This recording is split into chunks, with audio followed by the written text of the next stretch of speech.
Welcome to OW3 Dubs, where fanfiction becomes an experience. Today's chapter 23 of Pulling My Weight by It's the Choco Puff. Press play, relax, and let the story unfold. 23. Repercussions equals. The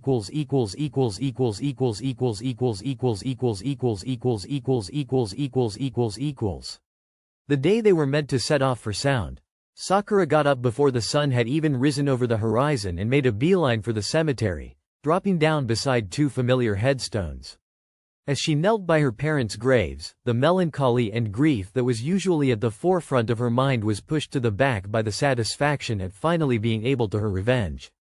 "It's been a while, Hahao, Chichiyu," she greeted, bowing her head. "But I've been assigned to Sasuke's retrieval at last, so I can bring you some justice."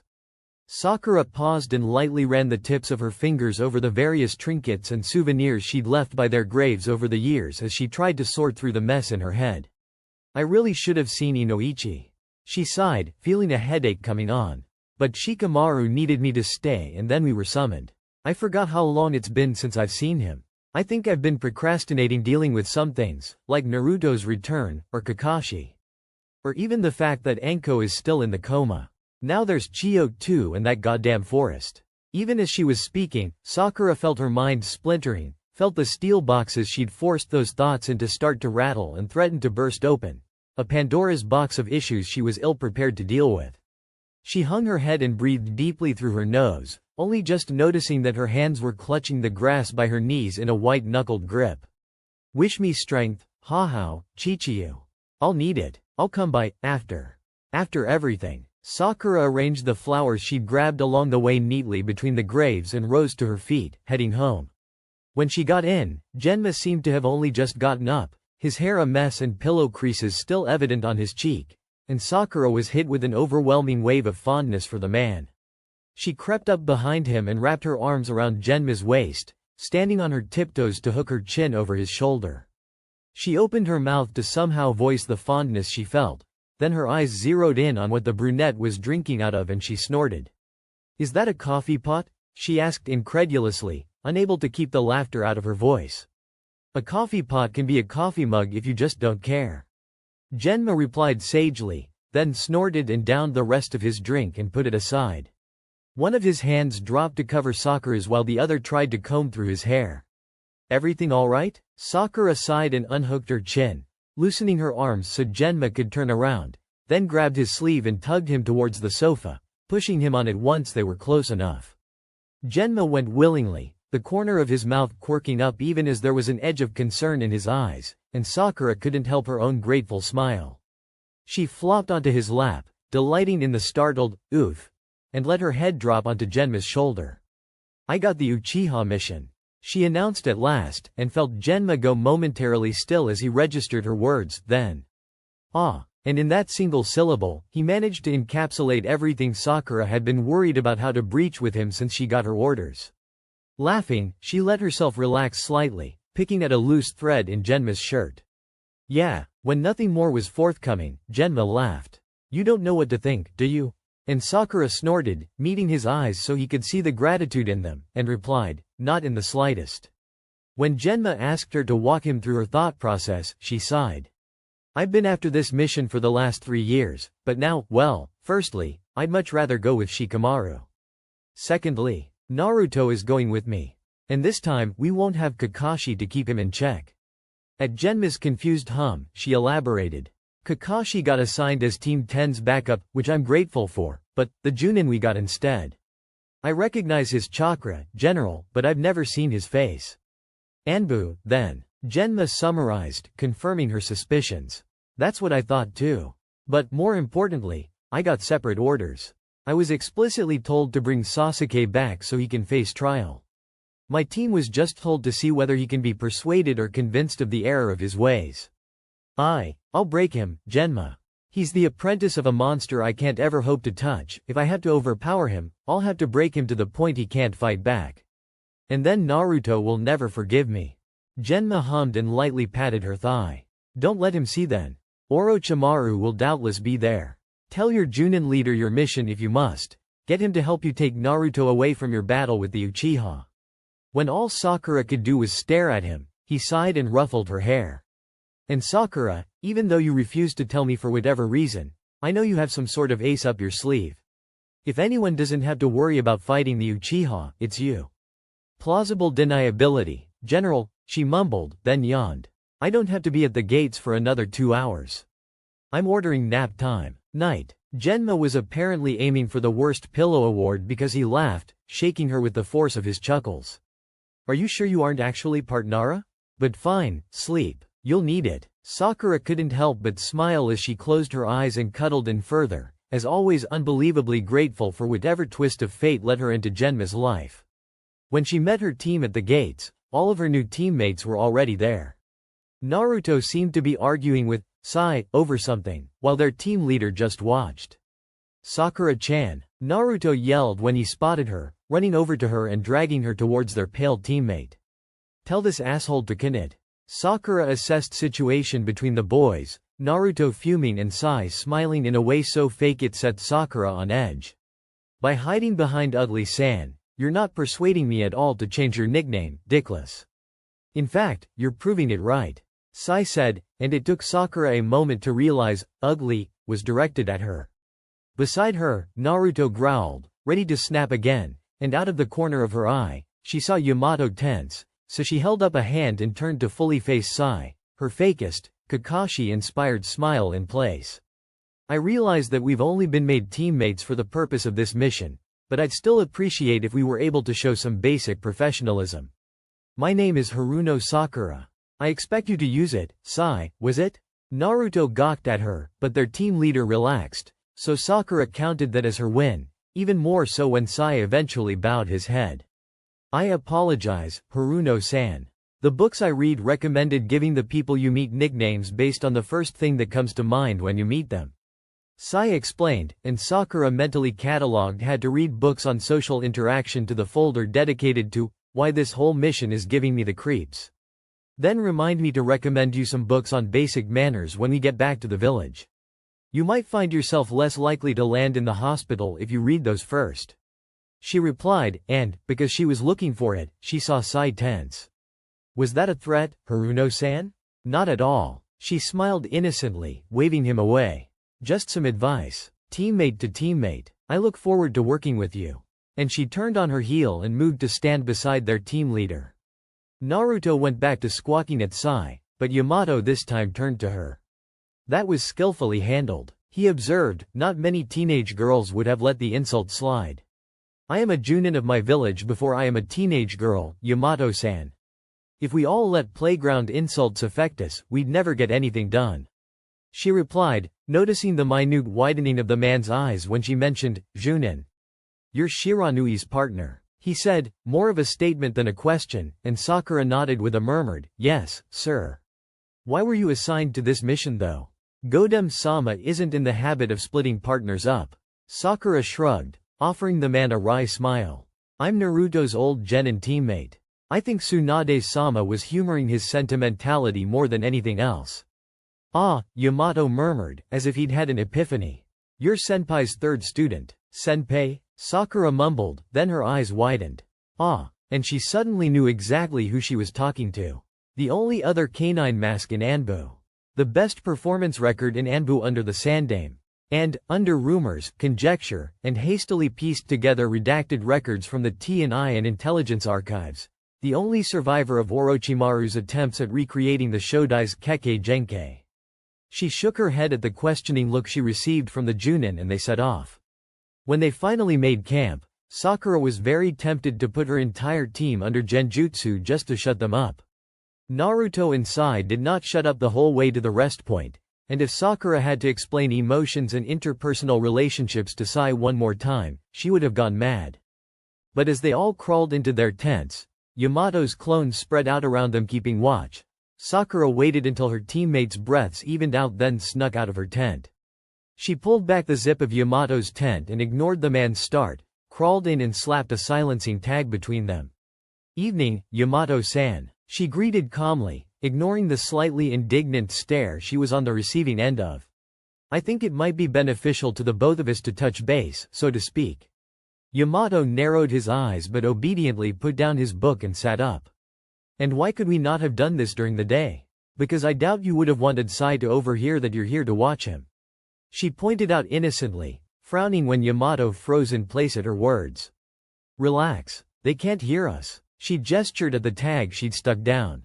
But I know that, apart from Naruto, all of us have some ulterior motives for being here, a secondary mission, if you will. I don't need to know the specifics of yours, she assured him, when the man looked ready to argue. But I have an inkling nonetheless. I do, however, want you to know mine. Yamato relaxed, but there was still a guarded look in his eyes. Go on? I am here to bring Uchiha Sasuke back. Not the way Naruto is. No matter what. By force, if necessary. By breaking every little bone in his body, if I need to, so I can take him back to face trial in Konoha. That's my mission. And I want you to know, Yamato-san, that you will be needed to keep Naruto in check should he happen to see me. He still believes Sasuke can be saved. He still believes that whatever bond he might have had with him will be enough to convince him to come back. It won't. The Uchiha Sasuke that I remember before his defection was bitter, power-hungry, and overtaken by a single-minded drive to avenge his family, whatever the cost.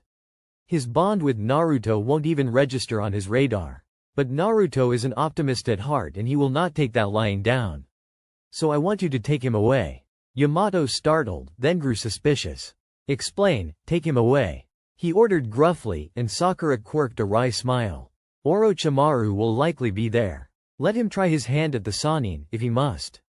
But last time Sasuke provoked an emotional reaction from him that I know of. He underwent a partial Jinchuriki transformation. She saw Yamato pale at her words. I think I know why Tsunade-sama assigned you particular to this mission, but I would rather it didn't come to that. Do you see what I am asking? Slowly, the Junin nodded an affirmative. I will try to keep Uzumaki-san away from the Uchiha after the initial confrontation, and provided there is no threat or provocation from Sai. He told her blandly. But I would like to know how you know about me. I wasn't briefed about your mission, so I doubt you would have been briefed about mine. This time, his tone wasn't so bland, but instead held a clear note of threat, of challenge.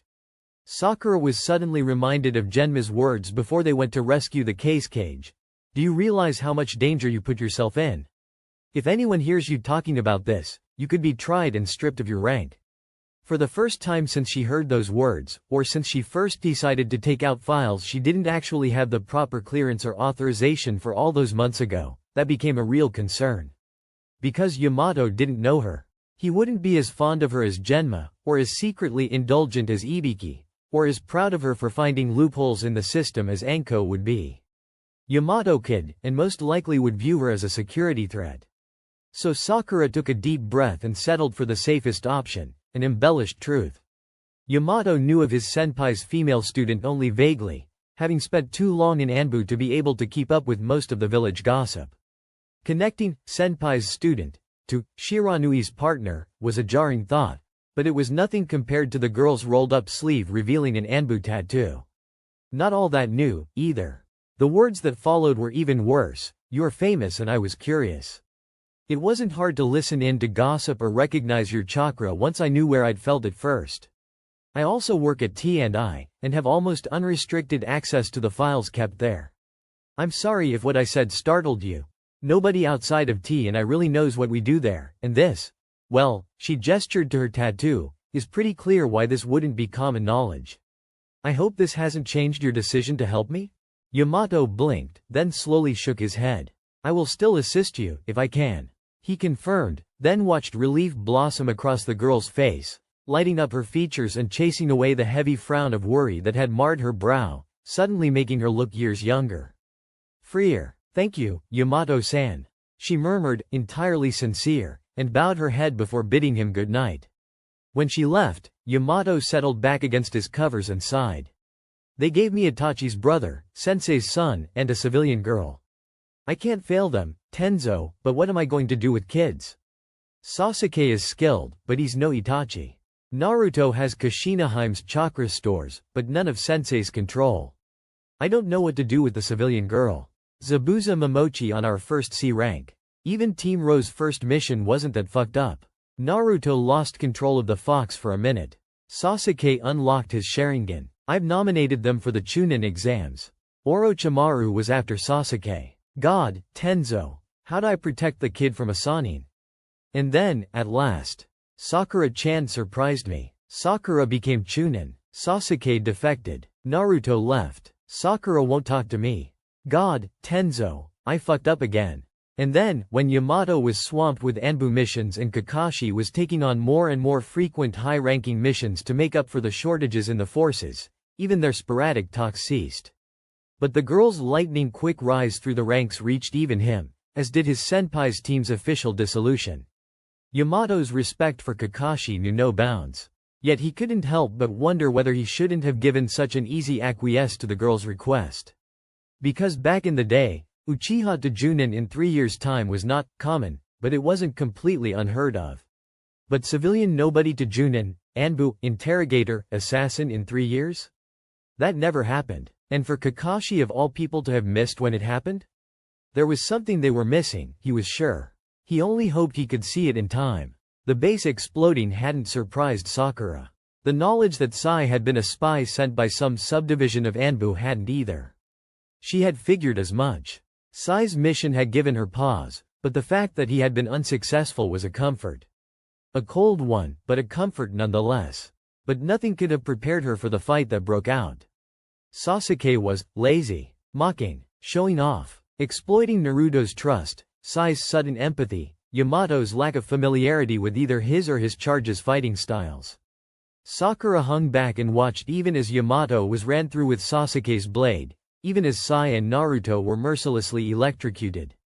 She watched and catalogued and strategized and sent her clones and explosives underground and waited. And then she could wait no more. She lashed out with her chakra strings, hauling Naruto and Sai's still twitching bodies out of the makeshift arena and atop the cliff edge, then shared a meaningful look with Yamato, and sensed more than saw him disappear. Then, her attention was on Sasuke. She bombarded him with kunai tagged with explosive seals, letting them scatter harmlessly after being deflected, but keeping the threat there. Then, she closed in with her daito, testing Sasuke's skill with his chikudo he carried so proudly. He was good. Better than Kakashi. The lightning chakra that sparkled off his body and sword was enough to make Sakura wary, but not enough to stop her. Yuki was a far craftier opponent, and Chojuro far more skilled, and she matched blades with both often enough to power through the current, the static, the burn of electrocution until she finally knocked Sasuke's blade out of his hand and stamped on it, the blade shattering into dozens of pieces. Sasuke's anger rolled off of him in waves of lightning chakra, and Sakura had to retreat to avoid complete paralysis. That's all you've ever been good at, running and hiding. He sneered as he advanced, yanking the sword's sheath from his belt and tossing it aside. I see nothing's changed. And you, Sakura snarled back, resisting the urge to advance again, knowing she had surprise on her side if she waited just a little longer. Could always be relied on to underestimate your opponents. And just as some degree of alarm entered Sasuke's eyes, Sakura smirked, surprise, Uchiha. 5 clones burst from the ground, surrounding Sasuke, but Sakura knew the distraction would only grant her a second, maybe 2. But that was all she needed. She swapped places with one of her clones just as 2 more were destroyed, ducking under Sasuke's swing and jumping over the sweeping kick, all the while swiping blue-tinged hands over his quads, calf, bicep, lower back. Sasuke noticed the numbness, snarled, and Sakura watched his eyes bleed red and the air fill with the sound of 1,000 chirping birds. Then she moved. Palming the seal she'd made, she let Sasuke's chidori connect with her chest just as she reached up and slapped the paper on his forehead, and on a shuddering exhale, pumped it with all the chakra she had left. The paper ignited and fell away, black ink bleeding onto Sasuke's forehead, sinking into skin like tattoo ink, burning red and spreading, then shrinking back into a small, empty circle above each eye, connected by a single line of black ink lit blue. Sasuke's Sharingan flickered, then disappeared, and his onyx eyes started jumping wildly, searching, as if blind. Sakura's body convulsed with the shock of the current still running through her muscles. She ground her teeth and rode it out till the shock faded into tremors, then palmed and swallowed a soldier pill, and watched as Sasuke's legs folded under him and he tumbled to the ground in a graceless heap, his leg muscles severed, right arm completely immobile, paralyzed from the waist down and blind as a newborn. Sakura took a moment to breathe and brought a green glowing hand to her right breastbone, glad to notice that her flak jacket and chest armor absorbed most of the momentum and energy of Sasuke's Chidori, but she still had a second-degree burn to treat. She numbed it instead, the injury not that dire, and focused on Sasuke's prone form. He couldn't move a muscle. Sakura had weaponized the same technique that let her survive her first stint in Anbu. She'd cut his nerves and numbed his muscles, her technique a bastard child of the chakra scalpel and anesthetic jutsu. Sasuke's chakra wasn't sealed, but if he couldn't move his arms, he couldn't perform hand seals. Even though Sakura knew that the whole-body Chidori he'd used on both her and Naruto didn't require seals, the fact that Sasuke was blind and immobile was clearly too shocking for him to realize that. The blindness. She had resigned herself to kissing Inoichi and Hiashi's feet for weeks upon her return to the village. Inoichi had asked the question that orchestrated this whole scenario, that granted her the satisfaction of Uchiha Sasuke's defeat at her hands. Then, Sakura went to Hiashi. Neji's monologue at the Chunin exams had been her inspiration. If the Hyuga cursed seal could seal their dojutsu away at death, then it had to somehow affect the chakra channels connected to the optic nerves too. But Sakura didn't want to dabble in Juinjutsu. All she wanted was to remove the obvious advantage Sasuke had over any of his opponents, the one factor that let him get the drop on Anko, his Sharingan. So she asked Hiashi for a crash course in the Sharingan, what with it being a mutation of the Byakugan, and wheedled and flattered and argued and persuaded until she was blue in the face, and finally he acquiesced. She had been sworn to keep everything she learned in the Hyuga compound to herself, and to return any unused seals she came up with to the Hyuga Patriarch, which she had thought fair and promptly agreed. What she found out was underwhelming. The Byakugan and the Sharingan required chakra to activate them and keep them going. A constant stream that could cause enormous strain on the body and ocular nerves, and the already sensitive chakra pathways connecting the eyes to the main chakra system. If she simply blocked those pathways, the chakra wouldn't be able to get to the Sharingan and activate it. And, because all ninja became used to unconsciously cycling chakra through their muscles and enhancing their senses at all times, the blindness was Sasuke's body getting used to sight without the aid of chakra. The seal, in its entirety, was almost painfully simple. It was a chakra dam, a plug in the ocular chakra pathways. Uchiha Sasuke, the genius, the prodigy, the last Uchiha, brought down by basic medical ninjutsu and a single seal. It was laughable. It was underwhelming. And, Sakura realized, her lip curling in disgust, painfully unsatisfying. She wanted him to suffer. It wasn't enough to simply beat him, to incapacitate him. She wanted to crush him, to humiliate him beyond the point of no return. It was as if something in her mind broke. She didn't notice the box in the back of her mind bursting open until she was towering over Sasuke and crushing his femur with a chakra-laden foot. She didn't notice all her anger, all her bitterness and resentment and grief flood to the forefront of her mind until she was snarling and stamping on his hand, shattering the delicate metacarpals with nary a thought. She didn't notice her mouth moving, forming vicious, rancorous words. This is for my parents, you fuck, for Anko, for Tanbo and Naruto and Kakashi and… As she crushed his radius, humerus, tibia and metatarsals with her feet with no thought nor mercy.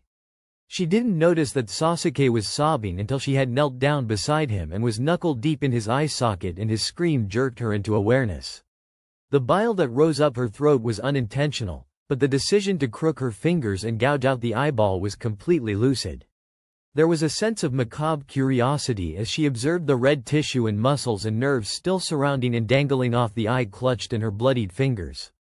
Then, Sakura had to hastily turn away and vomit, and with the acrid smell of the contents of her stomach came the dawning horror of what she had just done. Sasuke was still screaming, his voice hoarse now, and Sakura vaguely registered the sound of battle above them growing louder, as if nearer. Orochimaru. Kabuto. No. She wiped her mouth with trembling fingers of her free hand, then fished out a jar from the hammerspace seal on her arm, dropping the eye in there and turning back to Sasuke. Finish the job or side accident? The thought of repeating the motion now that the adrenaline was wearing off and she was hit with a wave of disgust for herself and her actions made her gag, even though she no longer had anything to throw up. She carefully sealed the jar in her hammerspace sealed too. then wiped her fingers on the dark cloth around Sasuke's waist and stood up. The sound of battle was too close now, and all it took was one glimpse of black hair and pale skin and furious amber eyes for Sakura to lean down, grab Sasuke by the collar of his shirt, and channel chakra into one of the only 2 Hiraishin seals she'd ever planted herself.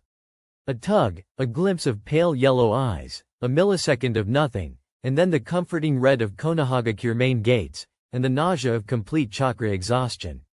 She staggered, but didn't lose her grip on the Uchiha's collar. And then, slowly, people began noticing who, exactly she had in her grasp. And chaos broke out. All Sakura focused on was long, pale blonde hair and kind amber eyes drawing nearer, so she hefted the Uchiha higher and quirked a wry, tired grin. Alive, she murmured, relinquishing her hold. Then, everything went black. Inoichi should have known. Or guessed, at least. He should have known no conversation, no offhand remark, regardless how casual, was ever truly offhand, dismissed or forgotten as it normally was, normally should have been. Not with trained assassins, and especially not with trained assassins who moonlight as interrogators and whose career is built around messing with people's minds to the point of being able to convince them up is down. He might have fucked up a little. He should have known, that time he brought up Sasuke. But it had seemed innocuous at the time, a subtle probe into his patient's psyche. It had been one of Sakura's worst days. A day where the time in Iwa, the week in a cave in stone, the things she'd seen and done in Anbu, the sheer number of lives she's already taken had caught up with her. So Inoichi had worked through those feelings with her, and at the end, it seemed prudent to check, to ask, to probe a bit deeper. All he'd done was say, now that Naruto's back, he'll likely want to go after your old teammate. Have you thought about what you might do if that happens? Okay, so he'd fucked up a lot. Sakura's face had gone terrifyingly blank for a moment, the way some of his PTSD patients' expressions sometimes smoothed over when he asked a triggering question. He was about to take the question back and call it a day, but then the Rosette's face transformed before his eyes and a saccharine smile replaced the stony facade. I'm going to gauge out his pretty eyes and drag him to face trial. She told him sweetly, in a tone that was scarily reminiscent of Anko at her worst. And then, in a completely different voice, more confused and thoughtful than before, she said, I don't know. And Inoichi had stupidly ignored the part of his brain that screamed not good, abort, and stuck to the first statement, and what came out of his mouth was, oh, have you found a way to get past his dujutsu? Sweet lord, he fucked up bad. He should have clocked right around the time her expression switched from saccharine to contemplative, but he hadn't. Didn't realize even when she thanked him a lot more enthusiastically than usual. It wasn't even when he heard she'd brought the Uchiha back that he caught on, oh no. It took him hearing that she'd disabled his Kekkei Genkei with a seal and proceeded to gauge out his eye and break all the major bones in his body that he realized. Of course, in retrospect, it should have been obvious. She had basic training as a med nin. She lived and worked with one of the few men who'd had real, first-hand knowledge of the way the Yondaime thought, who'd kept his notes and journals and revamped his signature jutsu into something completely his own. She'd become a Tokubetsu Junin at 14 through force of will and stubbornness and a bucketload of raw skill. She was an ambassador to 2 countries who'd been outright enemies or tentative allies at best with Konoha for decades. The worst thing was that he really hadn't meant anything by it. It should have been impossible, preposterous even, to think of blocking a dujutsu with anything short of a more powerful one. But if there's anything he'd learned over almost 3 years as Sakura's therapist, the one thing that he bitterly yet proudly recalled now, it was the fact that the Rosette had stopped believing in the word, impossible, even before she came to him. When Sakura awoke, it was to a steady beeping, a hard bed, metal around her wrists and the sound of voices. Familiar voices. I think I should question the brat about the company she keeps. Terror of the Mist, who would have thought? Anko? I could say the same, Orochimaru's apprentice. But I won't because I'm nice. Yuki? Sakura's heart rate sped up and her eyes flew open as she sat up, only to almost wrench her arms out of their sockets by the cuffs round her wrists. Cuffs? She pushed that to the back of her mind and frantically looked around. Indeed, Yuki was perched on the windowsill of her hospital room, and Anko was sitting up in the chair beside her bed, crutches resting beside her and clad in clearly stolen male pants and navy shirt. S-senpai? Sakura choked out, her eyes unconsciously filling with tears. But Anko smiled, soft and gentle, and staggered to her feet. She hobbled the meager meters between her and Sakura's bed and threw her arms around the rosette, and when Sakura automatically went to reciprocate, she found her arms still chained to bars of the bed. "A little help, please?" Then Yuki was there, senbon in hand, poking and prodding until there was a decisive clink and the right cuff gave way. She threw her free arm around Anko's shoulders and buried her face in her senpai's neck, but it wasn't until her second arm was also freed that she realized that she didn't feel as sluggish anymore, that her gaze was sharper, her heart lighter. It wasn't hard to connect the dots. She pulled away, indignant and more than a little panicked, chakra absorbing restraints. "What's going on?" Bandaged guy insisted. Yuki replied, and when Sakura's expression made it clear that a little more detail would be appreciated, "Thanks," he shrugged. Some old crony elder. Had bandages around his head and walked with a cane. "Ring any bells?" Sakura shook her head, "No," at the same time as Anko gasped. "Elder Shimura," she murmured, clearly confused, forehead marred with a frown. "But why would he owe?" "Senpai?" Sakura asked cautiously, but Anko shook her head. "Not yet. I can't be sure of anything at the moment. What we need to do now is catch you up and take you away from here." Obediently, Sakura lowered her feet to the ground and took the offered bundle of clothing, only to pause when she realized what she was holding. She unfolded the gray turtleneck dress and blue kimono and raised an eyebrow at Yuki, at which he laughed. "What?" he teased. "She's not supposed to be awake yet," he pointed at Anko, "and I'm not even supposed to be in the village. We're not exactly spoiled for choice here, Pinky-chan," he explained, which brought Sakura to a very important point she'd been ignoring. "Not that I'm not extremely pleased to see you, but why are you here?" Anko snorted and murmured something like, "whipped," earning herself a narrow-eyed glare and a, "Shut up, Dango-chan," before Yuki turned to Sakura with a smirk. "It might have something to do with the fact that I heard of a very pissed-off snake Sanin rampaging all over Sound and the land of rice fields? And the fact that a certain Uchiha was going to face trial in Konoha after being brought back by his old teammate." Sakura paled. "Please tell me that's not common knowledge," she begged, sagging with relief when Yuki waved her off and patted her head reassuringly. "Konoha is keeping a tight lid on it. Unless you've got feelers in all 6 major shinobi nations, you wouldn't have heard of it." And he shrugged, as if having spies across the nations was just an everyday thing for him. "Now, get dressed, Pinky-chan. We should ideally get out of the hospital before that nurse wakes up." And he winked at Anko, who, to Sakura's surprise, snorted. When Sakura turned to Anko, her senpai shrugged. "The idiot was trying to give me morphine when I woke up. You don't drug disoriented Junin. It never ends well." Sakura felt indignant on Anko's behalf, then noticed Yuki's gaze still on her. "What? Get dressed, Pinky-chan," he repeated, and Sakura let out a quiet, "Oh," and grinned apologetically, then tugged off her hospital gown. Yuki spluttered and even Anko made a slight choking sound, but Sakura had already checked that she still had her chest bindings and boxer shorts on, so she didn't see too much issue as she pulled on the dress and secured the kimono. "Everything all right?" she asked curiously, noticing that Anko for the first time since she's known her looked awkward, while Yuki seemed torn between amusement and disbelief. There was a perfectly good paravan in the corner of the room. Yuki snorted, pointing. Sakura followed his gaze and then she couldn't help laughing as she realized what he was getting at. "You think that after being partnered with boys or grown men for the last 4 years I have any place left for modesty? You're cute, Yuki-san." She got out between giggles, and even Anko grinned at that. "Alright, now that that's sorted, shall we finally get the fuck out of this hospital?" she suggested, wording aggressive but her grin never fading. As one, Sakura and Yuki bent at the waist and gestured to the window. "Lead the way, Dango-chan." Inoichi, Shikaku and Kakashi stood behind the two-way mirror in one of the deepest T&I cells, while Ibiki, Tsunade and 2 Anbu were on the inside, a chained-up, one-eyed Uchiha Sasuke before them.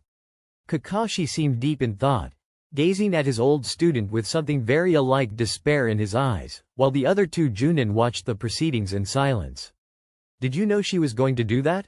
Shikaku asked out of nowhere, voice quiet as he regarded the heavily beat-up Uchiha. Tsunade refused to do any more but set his broken bones when he was brought in and no other medic was allowed in the cell, so he had no doubt the boy wasn't having the greatest time with all his injuries. "You might need to be a bit more specific, my friend," Inoichi replied, equally quietly, as he too watched the Uchiha, whose determination to remain uncooperative was waning with every second he was down in the cells. "Do you mean the mutilation, excessive force used, or the fact that she found a way to seal up a dojutsu?" Shikaku huffed with wry amusement. "I take it it's a no on all three?" Inoichi shook his head, ignoring the way Kakashi's head had snapped to them when he realized who they were talking about. "Patient confidentiality, I'm afraid," he droned, then focused on Shikaku's mind, letting the familiar stream of consciousness and never-ending thoughts surround him But I had my suspicions." Shikaku glanced at him, too familiar with the technique to truly startle, then nodded mutely. Before either of them could react, the door to the dark room burst open and Elder Shimura stormed in, not pausing in his stride until he threw the cell door open too and ground the interrogation to a halt with his presence. Inoichi saw Ibiki's face turn to stone at the sight of the elder, and Tsunade looked flat-out outraged even as she waved at her Anbu guards to stand down. But Shimura didn't care. His Sharingan was sealed? He snarled, visible eye raking over the seal marking the Uchiha's forehead, spittle flying in his rage. "I've already secured the traitor, but this is treasonous." "What traitor?" Tsunade snapped immediately, gaze flickering to Sasuke then to the glass, where Kakashi stood, tense as a drawstring. "The girl that did this, but this is irrelevant, unseal him immediately." Danzo hissed, rounding on Tsunade, but Shikaku was quicker, his Kagenui shooting out, sneaking through the open door and immobilizing the elder, all within a millisecond. Tsunade turned to the window once again, a terse "Hitaki" on her tongue, but Kakashi was already gone, a mere poof of smoke to betray that he was ever there in the first place. "I'd appreciate it if you didn't order me how to deal with my prisoners, councilman," Ibiki said, deceptively calm, and Inoichi winced. He rarely heard Ibiki use that tone, and when he did, it never ended well. "And the Sharingan cannot be unsealed by anyone but the sealer as it's a blood and chakra seal. But you're familiar with those, aren't you, Shimura-san?" The doors to the dark room opened once again, and a pale man came in, boy really, little older than Shikamaru, in a top exposing his mid-riff and chakra cuffs on his wrists. When he entered the cell, Danzo snarled, the only movement Shikaku's jutsu allowed him. The boy bowed, and when he straightened, he stuck out his tongue. On it was a seal. That close to the source, the chakra that emanated from the seal was undeniable.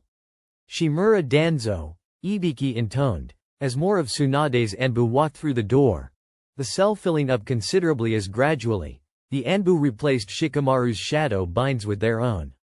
"You are under arrest for running your own paramilitary group, disobeying a direct order from the Sandame which called for its dissolution, sabotaging your own village's fellow shinobi, attempting to sabotage the village's relations with our allies and subjugating orphaned youth to do your bidding by means of forbidden Juinjutsu.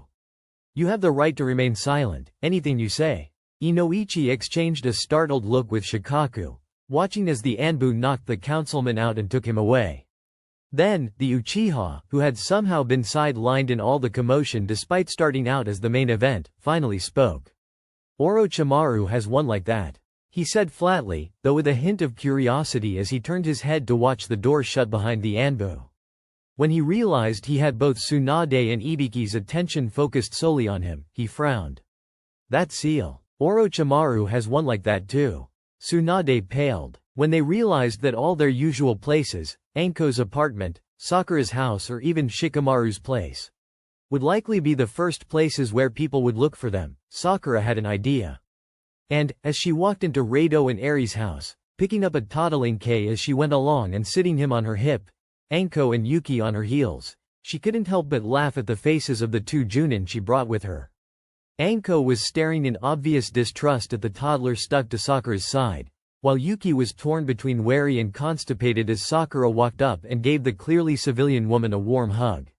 "Sorry to impose on you, Eri-san, but we seem to have run into a bit of a situation," the Rosette explained, gesturing to the two stupefied adults behind her and sharing a meaningful grin with the civilian. "Don't be silly, Sakura-chan, you're not imposing. Do you mind if I leave Kei-chan with you while I pop to the market? I've got to buy some more food if I'm cooking for 6. She teased, and with a wink, and a kiss on her son's forehead, she grabbed her bags and sauntered out the house. Sakura delighted in Kei's cheerful Q&A, and obligingly called forth the butterflies, putting a bit more effort into the feel and texture of the illusion since Kei was no longer as easily distracted. Then she laughed at Anko and lightly elbowed Yuki in the ribs, and they got down to business. Kakashi, of all people, was the first one to find them. The double take he did at seeing Anko, who had been in a coma for half a year, and then Yuki, who for all intents and purposes was a foreign nin who had, over the course of his career, earned himself the nickname of the Terror, was disproportionately hilarious to Sakura. Then, as if drawn by her laughter, Kakashi's eye flickered to her and the child on her lap, and he sat heavily on the poof, confusion writ clearly on the visible parts of his face. What? The word was far too flat to be a question, but Sakura found the sentiment appropriate nonetheless. Still, there was a blatant lack of Genma's comforting obnoxiousness, so she grinned wryly and gave a half-hearted shrug. Hey, all I did was wake up shackled to a bed. Ask them. And she pointed at the two arguably craziest, but some of the most reliable people she had the pleasure of knowing. Yuki smirked, completely unrepentant. I heard a Sannin found himself an Uchiha short, so I came here since I had a suspicion Pinky-chan was responsible. Saw the old coot who is apparently one of your elders chakra manacle her to a bed, then heard Dango-chan beating up her nurse. Helped Dango-chan with the nurse, then we realized Pinky-chan was a common concern of ours, so voila. If anything, I'm a saint in this scenario. By the end of his explanation, Yuki had 3 unimpressed glares directed his way, but Sakura couldn't help the grin that threatened to break out, at least until Kakashi asked. So, you know about Danzo, then? Sakura let Anko answer, only that he tied the kid to her bed with chakra-absorbing cuffs. Suddenly, 2 more figures appeared, and Sakura was torn between confused and grateful at the sight of Shikaku and Inoichi. Anko? Was Inoichi's first word, then, Sakura-chan. You certainly don't make yourself easy to find. Is that Reito's son? Shikaku sighed, sent his friend a meaningful look, then turned to the 4 assassins in the room. Elder Shimura has been arrested and will be tried for treason. As will the Uchiha. He focused on Kakashi and Sakura, who had both frozen at the news. You may be asked to testify for both. In the silence that followed the announcement, Yuki laughed and ruffled Sakura's hair. Well, this will be fun, And that's a wrap for chapter 23 of Pulling My Weight by It's the Choco Puff. Want more? Let me know. Should I narrate the next chapter? Or maybe you have a favorite fanfic you'd love to hear as an audiobook? Drop your requests in the comments below. Don't forget to like, subscribe, and hit the bell so you never miss a story. Until next time, keep imagining.